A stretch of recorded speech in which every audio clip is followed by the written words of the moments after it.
নমস্কার। আজকের আমার টপিক মোটিভেশন বা প্রেরণা।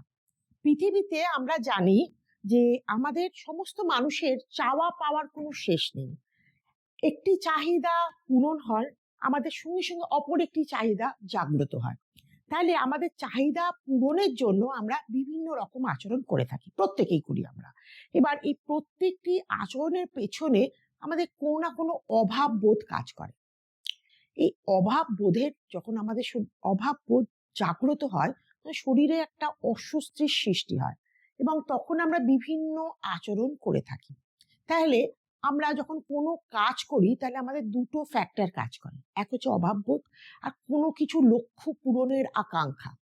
তাহলে ঠিক প্রেরণা যখন আমি ব্যাখ্যা করব তখন আমরা দেখব যে যখন আমরা কোনো একটি উদ্দেশ্য পূরণের জন্য, আকাঙ্ক্ষা পূরণের জন্য আমরা কোনো অভাব বোধের দ্বারা নিয়ন্ত্রিত হয়ে যখন কোনো উদ্দেশ্য সাধনের জন্য কোনো আচরণ করে থাকি, তখনই আমরা বলি সেটা আমাদের মোটিভেশন বা প্রেরণা।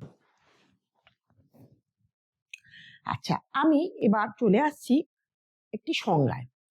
উডওয়ার্থের সংজ্ঞাটা একটু তোমাদের ব্যাখ্যা করে দিই। প্রেরণা হলো এমন একটি প্রক্রিয়া যা ব্যক্তিকে তার লক্ষ্য পূরণে এবং তার আচরণ করার জন্য উদ্বুদ্ধ করে। ম্যাসলো বলেছিলেন যে প্রেরণা হলো একটি সদা পরিবর্তনশীল জটিল বিষয় এবং এটি জৈবিক অবস্থার সার্বজনীন বৈশিষ্ট্য।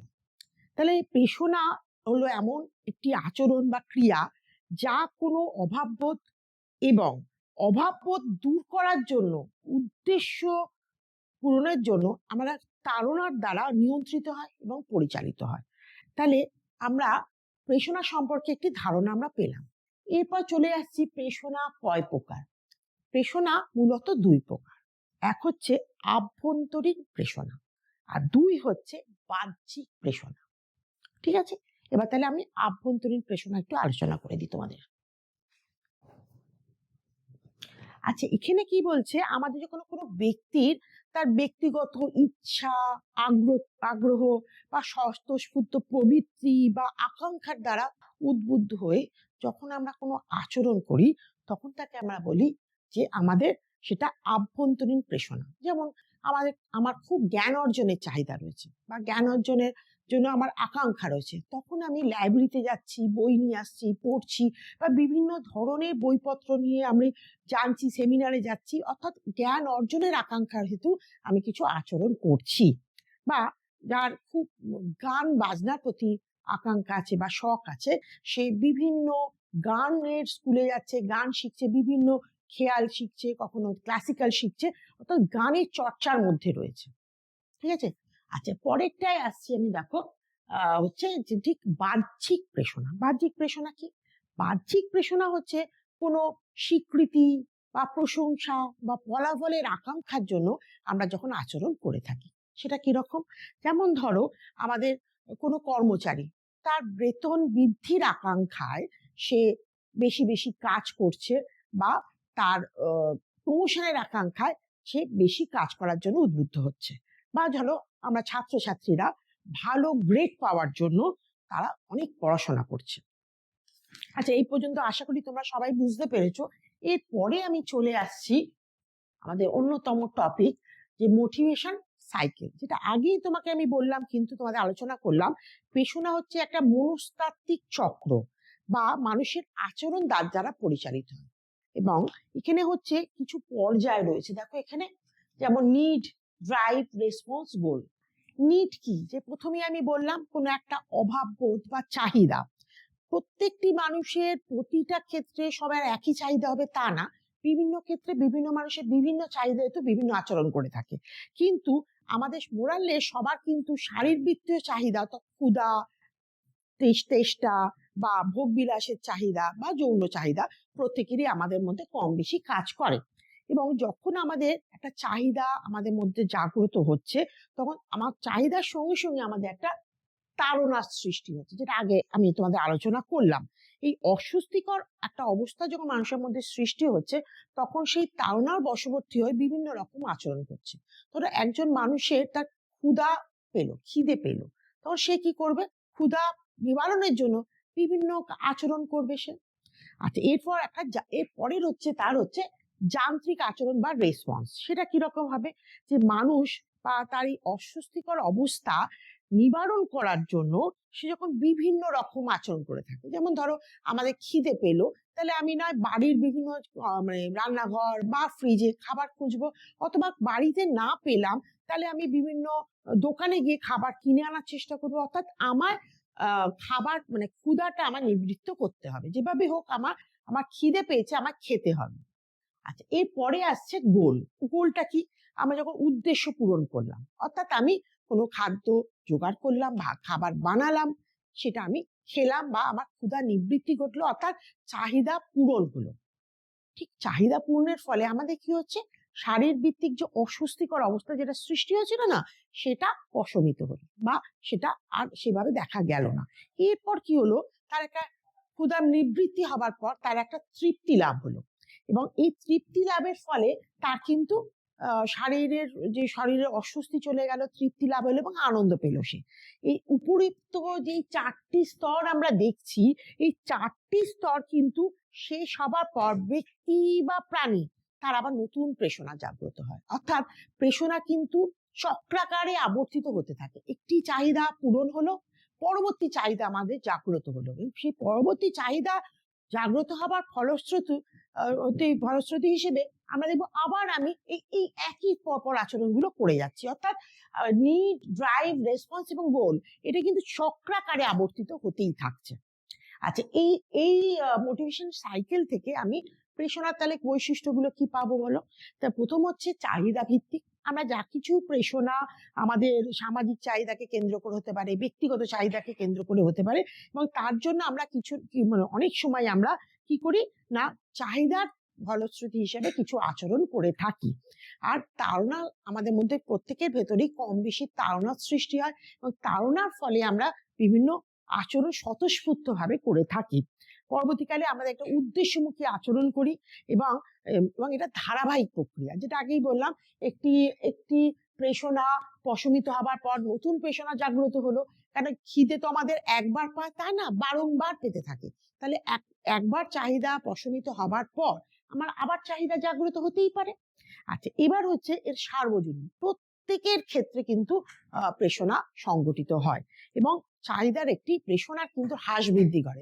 যখন আমার চাহিদা সৃষ্টি হলো, তখন আমার প্রেষণার যে ড্রাইভের প্রেষণার যে সৃষ্টি হলো, তখন যে প্রেষণা বৃদ্ধি পেল, ঠিক যখন নিবারণ হয়ে গেল, গোল আমি অ্যাচিভ করে ফেললাম, তখন যে প্রেষণার হ্রাস ঘটলো, তাহলে আমার প্রেষণার হ্রাস ও বৃদ্ধি ঘটে। আচ্ছা, পরবর্তী ক্ষেত্রে আমরা চলে আসছি। দেখো,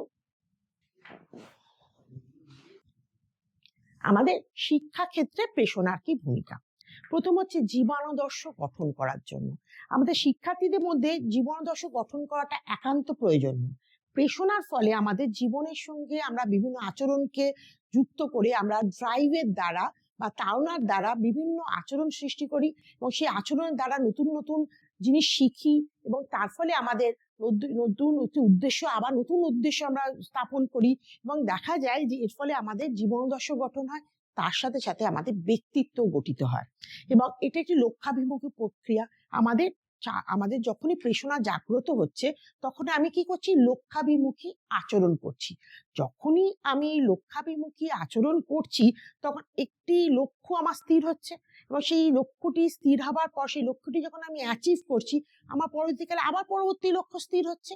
তাহলে এটা লক্ষ্যাভিমুখী আচরণ। ফলে দেখা যাচ্ছে একটি বাচ্চা যখন প্রাইমারি শিক্ষার জন্য সে প্রেষণার ফলে প্রাইমারি শিক্ষা অ্যাচিভ করলো বা তার সম্পূর্ণ করলো, সে আবার সেকেন্ডারি শিক্ষার জন্য যাচ্ছে, সেকেন্ডারি শিক্ষার পর হায়ার সেকেন্ডারি শিক্ষার জন্য যাচ্ছে। তাহলে একইভাবে প্রেষণা ক্রমশ তাকে উচ্চতর গোলের দিকে নিয়ে যাচ্ছে, এবং প্রেষণার ফলে আমাদের আগ্রহ সৃষ্টি হচ্ছে। এবং আমাদের যখন প্রেষণার সৃষ্টি হয়, কোনো কাজ আমরা সম্পাদন করতে যাই, তখন সেটা কিন্তু আগ্রহ সহকারে করি। যখন কোনো কাজ আমরা আগ্রহ সহকারে করি, সেই কাজের কিন্তু পরিপূর্ণতা বা মাত্রা বৃদ্ধি পায়, এবং দেখা যায় যে তার ফলে খুব সহজে সফলতা আসে এবং তৃপ্তি আসে, এবং শিক্ষার্থীর মধ্যে একটি উদ্যম জাগরিত হয়। এই যে উদ্যমটা কিন্তু আমাদের কর্মে উদ্বুদ্ধ করে, এবং আমরা যখন প্রেষণা ফলশ্রুতি হিসেবে যখন তাড়নার ফলশ্রুতি হিসেবে যখন কোনো কর্ম করে থাকি, সেই কর্ম কিন্তু আমাদের খুব তৃপ্তিদায়ক অনুভূতি দেয়। কেননা সেটা যখন প্রশমিত হয় বা আমরা যখন সেটা গোল অ্যাচিভ করি, তখন আমাদের মধ্যে যেহেতু আমরা নিজেরা সেই কাজটা সম্পাদন করছি, তার ফলে আমাদের একটা সফলতা আসে, তৃপ্তি আসে, এবং পরবর্তী লক্ষ্যের দিকে আমরা উদ্যমী হয়ে এগিয়ে যাই। তাহলে পেশনা অনেক সময় ব্যক্তিগত কিছু নির্ধারক থাকে, যেটা আগেই বললাম, স্বতঃস্ফূর্তভাবে আমার আত্মবিশ্বাস, আমার আগ্রহ, আমার চাহিদা, আমার প্রবৃত্তি হিসেবে আমি আমার বিভিন্ন পেশনা নির্বাচন করতে পারি। আবার সামাজিক দিক থেকে আমার বাবা মা, পরিবার পরিজন, তাদের দিক থেকে আমার কিছু লক্ষ্য বা আগ্রহ বা চাহিদার সৃষ্টি হয়। অনেকের হয়তো বাবা মা চাইছে যে ছেলে মেয়ে এটা অ্যাচিভ করুক, তখন সেই অনুযায়ী সে কিন্তু সেইটা, বা বাবা মার ক্ষেত্রে তো সামাজিক বা পরিবেশগত নির্ধারক হিসেবে সেই প্রেষণাগুলো সে গ্রহণ করে। আচ্ছা, আরেকটা হচ্ছে যে আমাদের প্রেষণা কিন্তু প্রত্যেকের মানুষের জীবনে, শিক্ষার ক্ষেত্রে, লার্নিং এর ক্ষেত্রে আবশ্যিক ভূমিকা বহন করে। ধন্যবাদ।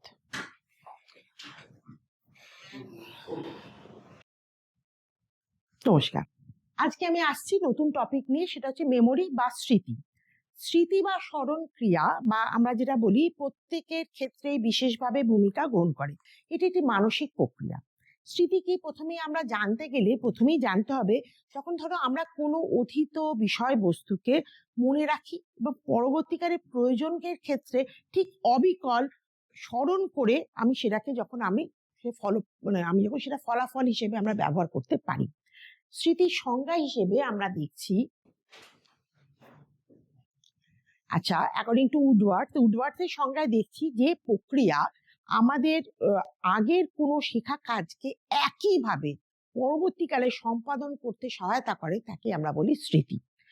রস বলেছেন, শিক্ষাবিদ রস বলেছেন, মনোবিদ রস বলেছেন যে অভিজ্ঞতার সঞ্চয়ন, সংরক্ষণ এবং পুনরুদ্রেক যে জটিল মানসিক প্রক্রিয়ার মাধ্যমে সংগঠিত হয় তাই হলো স্মৃতি।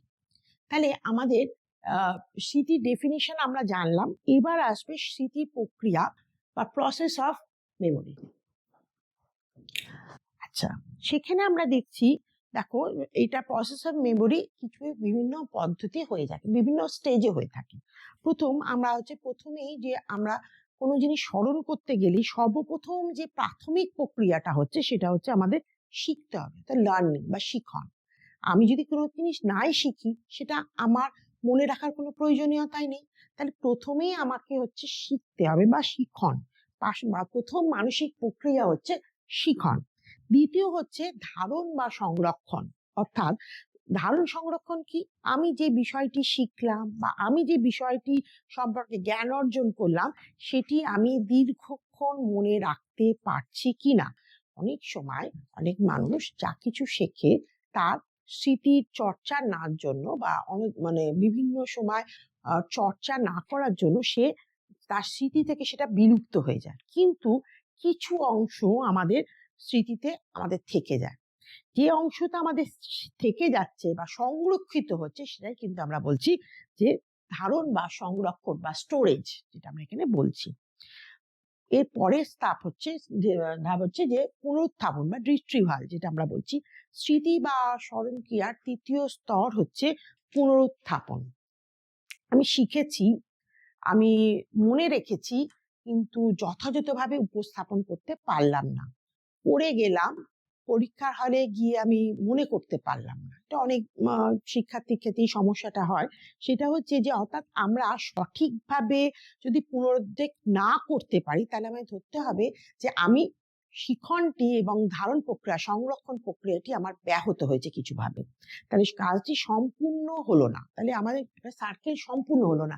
শুধু আমি শিখলাম আর তারপর আমি সেটা ধারণ বা সংরক্ষণ করে আমি সেটাকে পুনরুত্থাপন করতে পারলাম না, সেটা কিন্তু আমার স্মৃতি প্রক্রিয়া কমপ্লিট হলো না। স্মৃতি প্রক্রিয়া কমপ্লিট করার জন্য পুনরুত্থাপন প্রক্রিয়াটি অত্যন্ত গুরুত্বপূর্ণ। পুনরুত্থাপন প্রক্রিয়াকে আমরা আবার দুটি ভাগে ভাগ করতে পারি, এক হচ্ছে পুনরুদ্রেক, দুই হচ্ছে প্রত্যভিজ্ঞা। পুনরুদ্রেক কি, অর্থাৎ কোনো একটি বিষয় যখন আমরা অধ্যয়ন করলাম, সংরক্ষণ করে রাখলাম, ঠিক সঠিক সময় সঠিক মুহূর্তে সেটিকে আমি উপস্থাপন করার ক্ষমতা হচ্ছে আমার পুনরুদ্রেক। যেমন ধরুন আমি মোগল যুগ পড়ে এলাম, পরীক্ষা হলে গিয়ে আমার আকবরের শাসন ব্যবস্থা হলো, তাহলে কিন্তু আমি বাবর লিখবো না বা শাহজাহান লিখবো না, আমি ঠিক আকবরের শাসন ব্যবস্থাটুকু লিখলাম। তাহলে আমার স্মৃতির যে স্তরগুলো রয়েছে তার মধ্যে শুধু পুনরুদ্রেক হবে আকবরের শাসন ব্যবস্থা। এরপরে আসছে পরবর্তীকে প্রত্যভিজ্ঞা, অর্থাৎ যে প্রক্রিয়ার মাধ্যমে কোনো একটি বস্তুর উপস্থিতি বা প্রত্যক্ষের ফলে অপর কোনো বিষয় প্রতিকল্প হিসেবে আমি মনে রাখছি। ধরুন একটা রেলওয়ে স্টেশনে একজনকে আমার দেখে খুব পরিচিত মনে হচ্ছে, অনেকক্ষণ বাদে আমি রিকল করে বুঝতে পারলাম বা মনে করে বুঝতে পারলাম যে তার সাথে আমার পূর্বে কোনো বিয়ে বাড়িতে তার সঙ্গে আমার পরিচয় হয়েছিল। অর্থাৎ আমি ঠিক আগে কোনো ঘটনাকে পরবর্তীকালে আমি চিনতে পারলাম, মানে সেটাকে রিকল করে আমি সেটাকে চিনতে পারলাম যে এটা আমার পূর্ব পরিচিত। এরকম ঘটনা কিন্তু আমাদের প্রত্যেকের জীবনে বারংবার ঘটে থাকে। এবার হচ্ছে যে এটা আমাদের জীবনে খুবই দরকার, আমাদের প্রত্যেকের স্মৃতির খুব দরকার, আমরা পড়বো, মনে রাখবো এবং আমরা সবসময় চাইবো যে আমরা যথাযথভাবে আমরা পুনরুদ্রেক করতে পারি, প্রত্যভিজ্ঞা করতে পারি, এটা আমাদের সবার দরকার। উত্তম স্মৃতির কিছু লক্ষণ রয়েছে। প্রথম হচ্ছে যে উত্তম স্মৃতির প্রথম লক্ষ্য হচ্ছে আদর্শ স্মৃতি লক্ষণ হচ্ছে যে দ্রুত শিখে নেবে। অর্থাৎ যে কোনো বিষয়বস্তু যখন আয়ত্ত করতে যাবে তখন সে দ্রুত আয়ত্তকরণ করবে এবং পরবর্তীকালে দীর্ঘক্ষণ সে আয়ত্তকৃত বিষয়বস্তুকে মনে রাখবে, অর্থাৎ দীর্ঘ সময় ধরে তার স্মৃতি সংরক্ষিত থাকবে এবং যথাসময় নির্ভুলভাবে উপস্থাপন করতে পারবে। অর্থাৎ শুধু আমি শিখলাম, মনে রাখলাম, কিন্তু উপস্থাপন করতে পারলাম না, তাহলে কিন্তু হবে না। অর্থাৎ শিক্ষণলব্ধ বিষয়বস্তু আমি যেমন দ্রুত আয়ত্ত করব, দ্রুত আমি সংরক্ষণ করব, ঠিক দ্রুতভাবে আমি নির্ভুলভাবে পুনরুদ্রেক করার ক্ষমতা রাখবো। আরেকটি হচ্ছে দেখো আমাদের হেলদি স্লিপ, অর্থাৎ আমাদের সুষম খাদ্য গ্রহণ এবং যথোপযুক্ত বিশ্রাম আমাদের উত্তম স্মৃতি অত্যন্ত গুরুত্বপূর্ণ ভূমিকা গ্রহণ করে। আরেকটি হচ্ছে আমার মেডিটেশন বা আমাদের ধ্যান বা যোগ, আমরা যোগ বিদ্যা যেটা আমরা বলি, তার ফলে আমাদের কিন্তু অনেক সময় স্মৃতিশক্তি বৃদ্ধি পায়। হয়তো হচ্ছে আমাদের স্মৃতির উন্নতিকরণ পদ্ধতি। আরেকটা হচ্ছে যে আমরা যদি কোনো অর্থপূর্ণ বিষয় পড়ি, অর্থাৎ আমি জিনিসটা বুঝলাম না, সেটা যদি আমি আয়ত্তকরণ করি তাহলে কিন্তু আমি অনেক সময় ভুলে যাব, কিন্তু যদি আমি বুঝে পড়ি আর সেটা যদি অর্থ আমার কাছে পরিষ্কার থাকে তাহলে সেটি দীর্ঘক্ষণ আমার মনে থাকবে। আছে সামগ্রিক ধারণা, কোনো পাঠগত ধারণা নয়, পুরো ঘটনাটা যদি আমার কাছে উপস্থাপন করা হয়, যেন কোনো একটি সাহিত্যের একটি চরিত্র যদি বিশ্লেষণ করতে হয় তাহলে কিন্তু পুরো উপন্যাসটি আমায় পড়তে হবে এবং তার উপন্যাসটি পড়ার পরই কিন্তু তার সম্পর্কে আমি সামগ্রিক ধারণা করতে পারবো। ঠিক একইভাবে কোনো বিষয়বস্তু সম্পর্কে সামগ্রিক ধারণা করতে গেলে কিন্তু পুরো বিষয়বস্তু সম্পর্কে আমাকে আগে ধারণা করে নিতে হবে। অর্থাৎ আমাদের তখনই আমরা সেই স্মৃতি মনে রাখতে পারবো যখন বিষয়বস্তু সম্পর্কে আমার পরিপূর্ণ জ্ঞান আয়ত্ত হবে। আরেকটা হচ্ছে যে শিক্ষা উপকরণের ব্যবহার, অর্থাৎ শিক্ষা ক্ষেত্রে যখন শিক্ষক পড়াতে যান, যদি তিনি টিচিং লার্নিং মেটেরিয়াল ব্যবহার করেন এবং তিনি পড়ানোর সঙ্গে সঙ্গে যদি সেটাকে উপস্থাপন করেন, তাহলে কি হচ্ছে না সেই বাচ্চারা যখন পড়ছে এবং ছবি দেখছে বা সেটার সঙ্গে সঙ্গে যখন সে রিলেট করতে পারছে তখন তার দীর্ঘক্ষণ মনে রাখার ক্ষমতা তার বৃদ্ধি পায়। আচ্ছা, যে অনুষঙ্গ পদ্ধতি, অর্থাৎ একটির সঙ্গে আরেকটি রিলেট করে করে পড়ানো। অর্থাৎ যখন আমি যোগ শেখাচ্ছি, যোগের সাথে আমি যখন সরলের অঙ্ক করাচ্ছি, যখন যোগ বিয়োগ এগুলো সব বাচ্চারা জানে, যোগ বিয়োগ গুণ ভাগ সেগুলো আমরা আরেকবার মনে করিয়ে দিলাম, তখন সে কিন্তু সরলের অঙ্কগুলো খুব সহজে শিখতে পারছে। আর হচ্ছে অনুশীলন বা চর্চা, একই বিষয় একবার শিখলে যতক্ষণ না আমি মনে রাখতে পারি সেটা বারবার অনুশীলন করলে এবং সেটা বারবার চর্চা করলে আমার কিন্তু স্মরণ ক্রিয়া অনেকক্ষণ অনেক সহজ হয় এবং এবং অনেক দীর্ঘদিন মনে থাকে। আর হচ্ছে যে আমাদের মেন হচ্ছে যত বেশি আমরা শিখবো, যত বেশি লার্ন করব বা যত বেশি আমরা বিষয়বস্তুকে অধ্যয়ন করব, তত আমার বেশি কিন্তু মনে থাকবে বা মেমোরি পাওয়ার আমার ইমপ্রুভ হবে। ধন্যবাদ।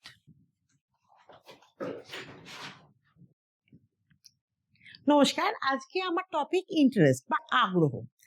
আগ্রহ হচ্ছে, জন ডিউই বলেছেন আগ্রহ হচ্ছে শিক্ষার প্রাণ শক্তি। এটা কেন বলছেন প্রথমে আমরা জেনে নিই। আগ্রহ হচ্ছে এমন একটি মানসিক প্রক্রিয়া এবং যেটা স্বতঃস্ফূর্ত এবং তার ফলে আকর্ষণ বা কৌতূহল বাড়ে এবং তার ফলে শিক্ষার্থীরা খুব মনোযোগী হয় এবং শিক্ষা ক্ষেত্রে তারা অনেক বেশি স্বতঃস্ফূর্ত প্রাণোচ্ছলভাবে অংশগ্রহণ করে। আগ্রহ ছাড়া কিন্তু শিক্ষা গ্রহণ প্রায় অসম্ভব। ফলে আমরা দেখা যাচ্ছে যে দীর্ঘ সময় যে শিক্ষার্থী আগ্রহী বা আগ্রহ তার মধ্যে জাগ্রত হয়েছে, সে কিন্তু দীর্ঘ মেয়াদি পথ সে চলতে পারছে। আর যার শিক্ষার ক্ষেত্রে আগ্রহ নেই, সে কিন্তু মনোযোগও দিতে পারছে না। ফলে শিক্ষার ক্ষেত্রে তার যে পারফরমেন্স বা শিক্ষার ক্ষেত্রে তার যে ফলাফল, শিক্ষার ফলাফল, সেটা কিন্তু দীর্ঘব্যাপী বা দীর্ঘ সময় ব্যাপী সে চলতে পারছে না।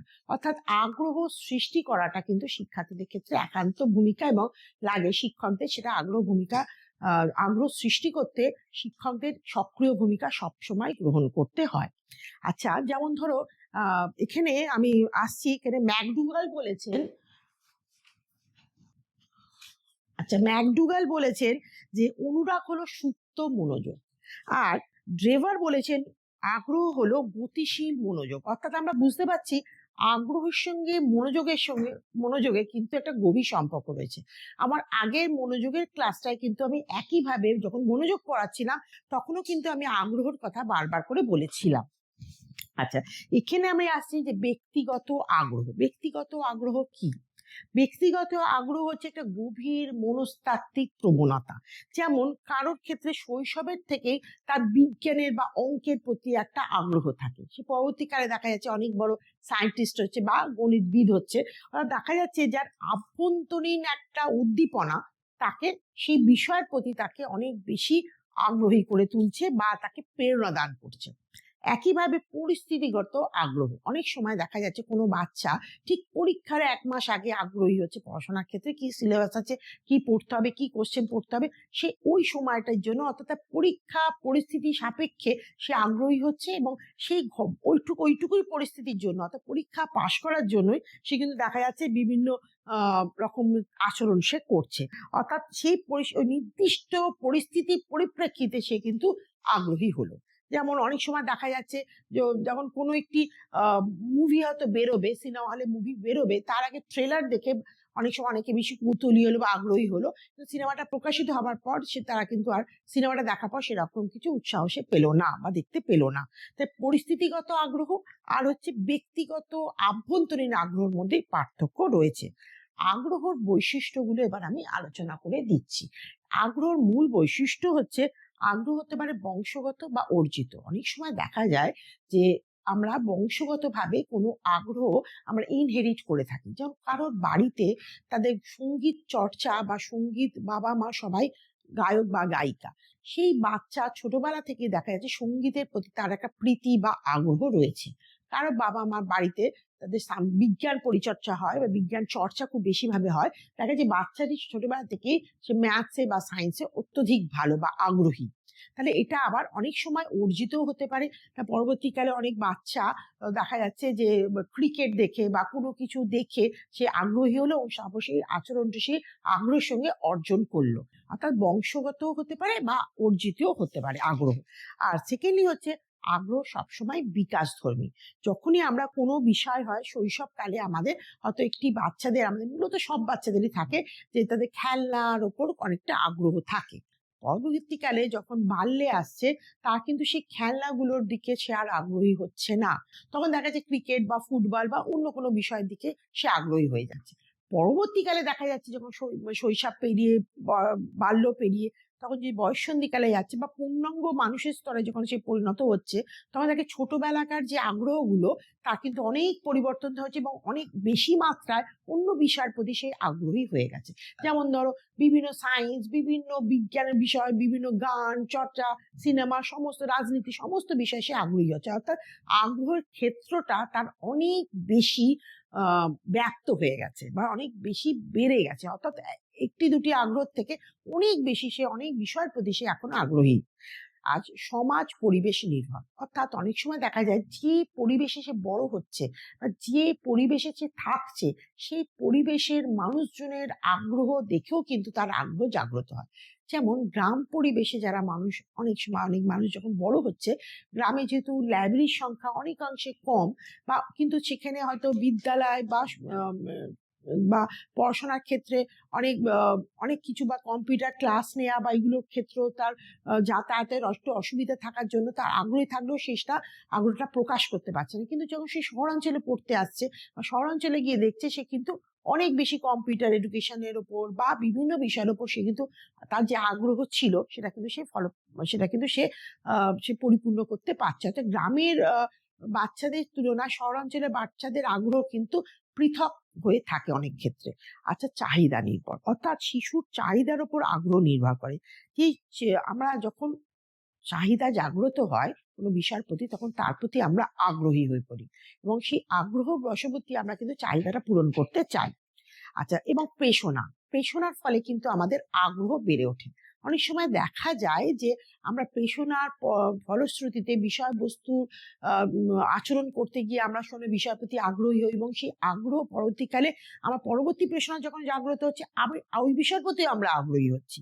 আর অনুভূতিমূলক, আচ্ছা, আগ্রহ অনেক সময় দেখা যাচ্ছে যে আগ্রহর পরবর্তীকালে আমরা যে কর্মটা সম্পাদন করি সেটা অত্যধিক তৃপ্তিদায়ক ফল দেয়। কেননা আগ্রহের ফলে যে শিক্ষার্থী যে বিষয়বস্তু অধ্যয়ন করে বা শেখে, সেটা খুব তার ক্ষেত্রে তৃপ্তিদায়ক অনুভূতি দেয় এবং সেটা তার ব্যাপ্তি অনেক বেশি হয় এবং তার মনস্তাত্ত্বিক আকর্ষণ অনেক বেশি থাকে। ফলে তার অনেক বেশি সেই বিষয়টি আয়ত্ত করার ফলে তার দেখা যাচ্ছে অধ্যাবসায়ের মাত্রা অনেক বৃদ্ধি পেয়ে যায়। এবং হচ্ছে ব্যক্তি স্বাতন্ত্র্য, প্রত্যেক মানুষের আগ্রহ সবার ক্ষেত্রে সমান নয়। কারো গান বাজনার প্রতি আগ্রহ, কার হয়তো দেখা যাচ্ছে সঙ্গীত চর্চার প্রতি আগ্রহ, কারো দেখা যাচ্ছে ফুটবল ক্রিকেটের প্রতি আগ্রহ, কারো দেখা যাচ্ছে সায়েন্সের প্রতি আগ্রহ, কারো বা দেখা যাচ্ছে যে কবিতা লেখা বা বা সাহিত্য, বিভিন্ন চর্চা আলোচনা করা, সাহিত্য চর্চা করার প্রতি তার আগ্রহ। অর্থাৎ প্রত্যেক ব্যক্তি মানুষের চাহিদা সঙ্গে যেমন আলাদা, তেমন তার আগ্রহ কিন্তু আলাদা।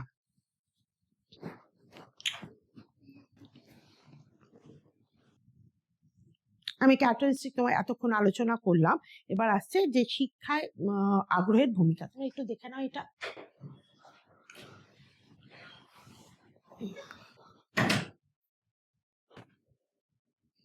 আচ্ছা, এটা আমি আগেও পড়িয়ে দিয়েছি তোমাদের, ইন্ডিভিজুয়াল ইন্টারেস্ট আর সিচুয়েশনাল ইন্টারেস্ট, অর্থাৎ আমাদের ব্যক্তিগত আগ্রহ আর আমরা পরিস্থিতি সাপেক্ষে আগ্রহ, যেটা আমি একটু আগে তোমাদের বুঝিয়ে দিলাম।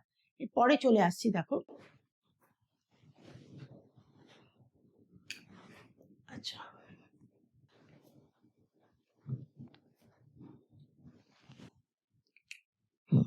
এবার আমাদের শিক্ষাক্ষেত্রের আগ্রহের ভূমিকাটা তোমার আমি বুঝিয়ে দিচ্ছি। এবার দেখো, শিক্ষাক্ষেত্রে আধুনিক শিক্ষায় আগ্রহের অত্যধিক ভূমিকা রয়েছে। আমরা যদি আগ্রহী না হই তাহলে শিক্ষাক্ষেত্র কিন্তু কখনোই পরিচালিত হতে পারবে না। আগে যেটা বললাম, শিক্ষার প্রাণ শক্তিই হচ্ছে কিন্তু আগ্রহ। অর্থাৎ শিক্ষার্থী সক্রিয়তা নির্ধারণ করে আগ্রহ। অর্থাৎ আগ্রহ শিক্ষার্থীকে শিক্ষণীয় বিষয়ের প্রতি সক্রিয় করে তোলে এবং তার জ্ঞান অর্জনের প্রতি তাকে অনেক বেশি স্বতঃস্ফূর্ত আচরণ করতে এবং তার আচরণের ফলে তার বিষয়বস্তু অধ্যয়নের ক্ষমতা বৃদ্ধি পায় এবং নতুন নতুন কর্মের প্রতি অনুপ্রেরণা জাগায় আগ্রহ। অর্থাৎ আগ্রহ শিক্ষার্থীদের নতুন নতুন বিষয়বস্তু জানতে, বুঝতে এবং তার দক্ষতা বৃদ্ধি করতে সহায়তা করে এবং পরবর্তীকালে দেখা যাচ্ছে নির্দেশনা প্রদান করতে। যেহেতু আগ্রহের ফলশ্রুতি আমরা যে শিক্ষা গ্রহণ করি, সেই শিক্ষা যেহেতু অনেক বেশি দৃঢ় হয় এবং স্বতঃস্ফূর্ত হয়, ফলে সেই বিষয়ের প্রতি তার দক্ষতা অর্জন হয় এবং সেই দক্ষতা অর্জনের ফলে তাকে নির্দেশনা প্রদান করতে সুবিধা হয় এবং অনুশীলনের সহায়তা হয়। আমরা আগ্রহ বৃদ্ধির ফলে অনুশীলনে সহায়তা হয় এবং শিক্ষার্থীরা দেখা যাচ্ছে যে আগ্রহ বশবর্তী হয়ে তাদের দক্ষতা দ্রুত হারে বৃদ্ধি পাচ্ছে এবং আগ্রহ বশবর্তীকালে আমরা যে শিক্ষা গ্রহণ করছি, সেই শিক্ষার ফলশ্রুতি তারা কিন্তু ফলাফল পাচ্ছে এবং সাফল্য লাভ করছে, যেটা মূল বিষয়।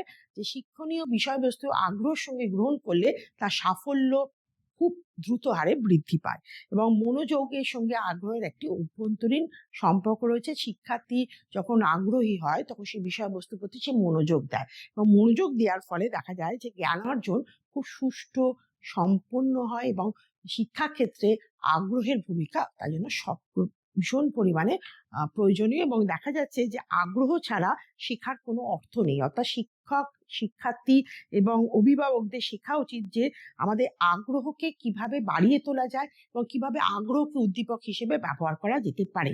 মনোযোগ বা একাগ্রতা বৃদ্ধির ক্ষেত্রে বা দক্ষতা বৃদ্ধির ক্ষেত্রে, বাস্তব গঠনমূলক ক্ষেত্রে, প্রতিটা ক্ষেত্রে আগ্রহের ভূমিকা কিন্তু সর্বাধিক। নমস্কার।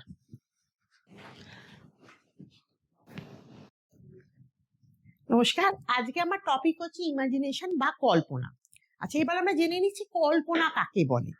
কল্পনা হলো একটি মানসিক প্রক্রিয়া যে আমাদের মনের মধ্যে অবস্থিত কিন্তু প্রতিরূপগুলিকে সাজিয়ে নিয়ে নতুন একটা মানসিক ভাবমূর্তি তৈরি করে। কল্পনার কিছু বৈশিষ্ট্য রয়েছে। আচ্ছা, এবার আমি কল্পনা ডেফিনেশনটা বলে দিই, তবে তোমার বৈশিষ্ট্যগুলো আলোচনা করব। আচ্ছা, আলপোর্ট বলেছেন যে কল্পনা ব্যক্তিত্বের একটি মূল দিক যা সৃজনশীলতা, ভবিষ্যৎ পরিকল্পনা এবং সহানুভূতির ক্ষমতাকে গঠন করে। আচ্ছা, এবার কল্পনার কিছু বৈশিষ্ট্য রয়েছে।